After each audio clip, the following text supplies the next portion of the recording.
दोस्तों की waste island Florida, जहाँ पे एक डार्केस्ट म्यूजियम मौजूद है जिसमें एक डॉल रखा हुआ है। एक ग्लास के बॉक्स में बंधा हुआ एक कपड़े का डॉल, जिसे जो कोई भी फोटो लेने की कोशिश करता है या तो उसका कैमरा क्रैश हो जाता है या तो फोटो कभी उतर नहीं पाता। अगर आप फोटो ले भी लेते हो उसके बाद से आपकी लाइफ नॉर्मल बिल्कुल भी नहीं होने वाली। आपके फैमिली में फैमिली रिलेशन प्रॉब्लम्स आ सकती है, डाइवोर्स प्रॉब्लम आ सकती है, आपके जॉब जा सकती है, एक्सेट्रा एक्सीडेंट हो सकती है, एक्सेट्रा एक्सेट्रा काफी सारी चीजें हो सकती है, क्योंकि माना जाता है कि ये डॉल कर्स्ड है। तो बात है की वेस्ट आइलैंड फ्लोरिडा की, जहाँ पे एक 3 साल का लड़का रहता था जिसका नाम था रॉबर्ट यूजीन ओटो, जो कि बिल्कुल एक रिचेस्ट एंड वेल्थीएस्ट फैमिली से बिलोंग करता था। उसके घर में एक सर्वेंट थी जिसका नाम आज तक किसी को नहीं पता, लेकिन सर्वेंट बताया जाता है कि वो एक मेड थी जिसे पैरानॉर्मल एक्टिविटीज करना आता है। दोस्तों जीनी के फादर का नाम है डॉक्टर थॉमस एंड उनके मदर का नाम है Mini Otto. Doctor Thomas Otto and Mini Otto. तो रॉबर्ट यूजीन ओटो को जीनी ओटो के नाम से भी जाना जाता है, क्योंकि रॉबर्ट आगे चल के रॉबर्ट जो नाम है वो अपनी इसके डॉल का होने वाला है, तो इसीलिए उसे हम जीनी ऑटो के नाम से भी बुलाएंगे इस वीडियो में। तो दोस्तों अगर अब यहाँ तक बने हैं हमारे साथ वीडियो में तो चैनल को सब्सक्राइब करना मत भूलना, क्योंकि हमें मोटिवेशन मिलती है। 304 में जब रॉबर्ट यूजीन ऑटो यानी कि जीनी ऑटो का बर्थडे होता है, उस दिन उन्हीं के सर्वेंट यानी कि जो मेड थी उनके घर में, वो उसे एक गिफ्ट देती है जो कि होती है एक डॉल, जो कि बिल्कुल कपड़े से बनी हुई होती है, यानी एकदम नॉर्मल सी डॉल। रॉबर्ट बहुत खुश हो जाता है और रॉबर्ट यूजीन ओटो, जो कि उसका फुल नेम था, उसमें से रॉबर्ट नाम उसी डॉल को दे देता है। तब से वो लोग एकदम इंसेपरेबल हो गए थे। जहां पे भी रॉबर्ट यानी कि जीनी जाता वहां पे रॉबर्ट को साथ में लेके जाता। कुछ दिनों बाद जीनी के कमरे से कुछ आवाजें आने लगती है रात को, जैसे कि जीनी किसी से बात कर रहा हो और बदले में जो आंसर आ रहा है वो एक मैच्योर्ड पर्सन यानी कि मैच्योर्ड मैन जो कि आदमी है उसकी आवाज आ रही है, वैसा सुनाई देता है उनके पेरेंट्स को। उसके बाद वो लोग काफी सारी ज्यादा पैरानॉर्मल एक्टिविटीज को अपने घर में होते हुए देखते हैं, जैसे कि रॉबर्ट जिस चेयर पे बैठा हुआ है वो चेयर का ऑटोमेटिक मूव होना। पड़ोसी एनी पार्कर और रिचर्ड थॉमसन जब भी उनके घर के सामने से गुजरते, उन्हें खिड़की में रॉबर्ट डॉल है वो उन्हें घूरता हुआ नजर आता। एक दिन रात को जिनी चिल्लाया।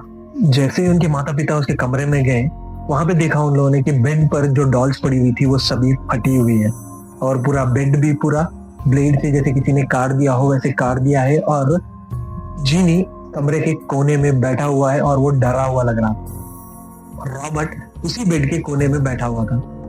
जीनी की मदर ने चिल्ला के पूछा ये सब क्या है। रॉबर्ट का एक ही आंसर होता, कब भी एक ही आंसर होता कि रॉबर्ट गुस्सा है और उसी ने ये सब किया। अब बात आती है 1930 की, पूरे 20 साल बाद, जब जीनी बड़ा हो जाता है और वो एक पेंटर आर्टिस्ट बन जाता है। वो अपने घर में एक स्टूडियो सेटअप करता है जिसमें रॉबर्ट को एक कंपेनियन बना लेता है। और 1930 में जीनी की शादी एनी पार्कर ओटो नाम की एक लड़की से हो जाती है। एनी को बिल्कुल भी रॉबर्ट पसंद नहीं था, यानी कि जो डॉल है रॉबर्ट वो एनी को बिल्कुल भी पसंद नहीं था, और वो उससे देख के डरती थी, क्योंकि उसे कुछ अजीब सा महसूस होता था जब भी उस डॉल को वो देखती। एनी काफी बार जीनी को बताती है इस डॉल को हम कहीं रख देते हैं, लेकिन जीनी कभी नहीं मानता। जीनी ने रॉबर्ट को अपने स्टूडियो कंपेनियन बना लिया था और उसे एक विंडो सीट के पास बिठाता था हर बार। और रॉबर्ट के लिए जीनी ने एक स्पेशल रूम भी सेट किया हुआ था। अब बात आती है 1974 की, जहाँ पे रॉबर्ट की अचानक से डेथ हो जाती है और वो घर डिरियोटस फैमिली को बेच दिया जाता है, जिसमें एक 10 साल की लड़की भी होती है। रॉबर्ट रात में उस बच्ची के बेड के पास आता और उसका बेडशीट खींचता, या तो फिर कभी कभी उसके एंकल को स्क्रैच करने लगता।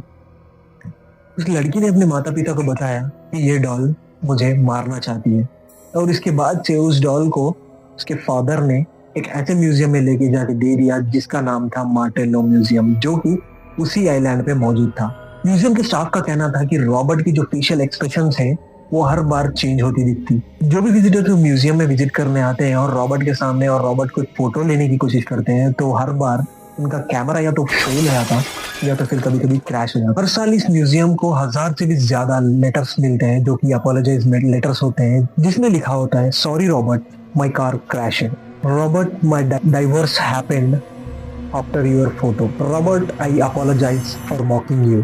काफी सारे हजारों में जो है अपोलोजाइज लेटर इस म्यूजियम को मिलते थे हर साल। म्यूजियम के रूल्स के हिसाब से हर बार जब भी रॉबर्ट की अगर कोई फोटो लेना चाहता है तो उसे जोर से आवाज में कुछ ये बोलना होता है, जैसे कि Robert may I take your picture, अगर आप कभी की वेस्ट आइलैंड पे जाओ तो क्या आप इस म्यूजियम में विजिट करना चाहेंगे?